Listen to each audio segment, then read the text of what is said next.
लोक स्वराज संगठन ने विभिन्न मांगों को लेकर जिलाधिकारी कार्यालय के समक्ष मुंडन धरना दिया और बाद में मांगों का ज्ञापन जिला कलेक्टर के माध्यम से सरकार को भेजा है। प्रोफेसर रामचंद्र भरांडे के नेतृत्व में नांदेड़ जिला कलेक्ट्रेट ऑफिस के सामने मुंडन विरोध प्रदर्शन किया गया, जिसमें मांग की गई कि सरकार को आगामी चुनाव ईवीएम मशीनों के बजाय मतपत्र के माध्यम से कराना चाहिए। देश के मंदिरों में करोड़ों की संपत्ति है, उसका राष्ट्रीयकरण करना चाहिए और जिस विभाग की नौकरियों की ठेकेदारी की गई इसका पुनः राष्ट्रीयकरण किया जाना चाहिए। शिक्षा विभाग का राष्ट्रीयकरण किया जाना चाहिए। एससी, एसटी और ओबीसी अल्पसंख्यक नागरिकों को 25 लाख के ऋण का तत्काल वितरण किया जाना चाहिए। अनुसूचित जाति आरक्षण का ईबीसीडी में वर्गीकृत किया जाए, जैसे विभिन्न मांगों के साथ विरोध प्रदर्शन किया। साथ ही पिछड़ा वर्ग की देसी शराब की दुकानें जो शहरी और ग्रामीण इलाकों में हों, उन्हें रद्द करने की मांग की गई है। इन सभी मांगों का ज्ञापन आंदोलन के बाद जिला कलेक्टर को सौंपा गया है। इस आंदोलन में नांदेड़ जिले से अनेकों कार्यकर्ता व नागरिक शामिल हुए थे।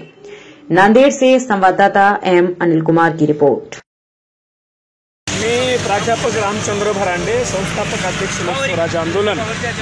आज नांदेड जिल्हाधिकारी कार्यालयावर लोक स्वराज आंदोलनाच्या वतीने देशामध्ये ज्या काही निवडणुका येणाऱ्या काळात होणार आहेत त्या ईव्हीएमद्वारे न होता बॅलेट पेपरवर झाल्या पाहिजेत।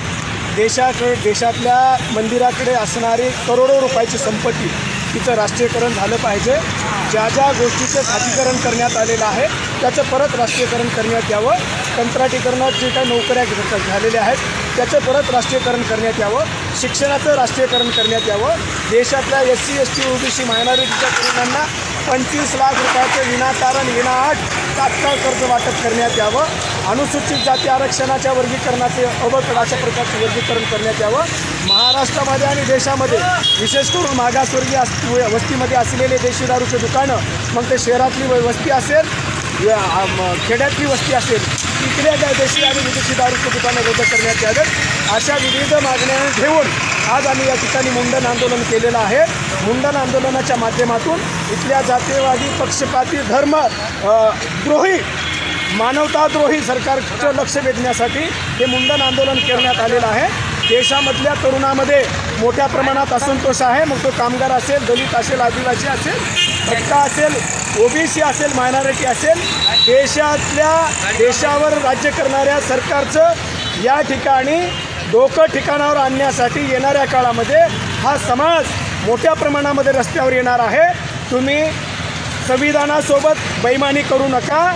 तुम्हाला या देशातले सामान्य माणसं, लोकशाहीवादी माणसं, लोकशाहीवर प्रेम करणारे माणसं, संविधानाच्या माध्यमातून, शिक्षणाच्या प्रवाहाच्या माध्यमातून जे समाजाच्या मुख्य प्रवाहामध्ये आलेले आहेत ते सगळे माणसं तुम्हाला सत्तेवरून खाली खेचण्यासाठी येणाऱ्या काळामध्ये तयारी करत आहेत। याचा सूचक इशारा देण्यासाठी आज आम्ही मुंडन आंदोलन केलेलं आहे।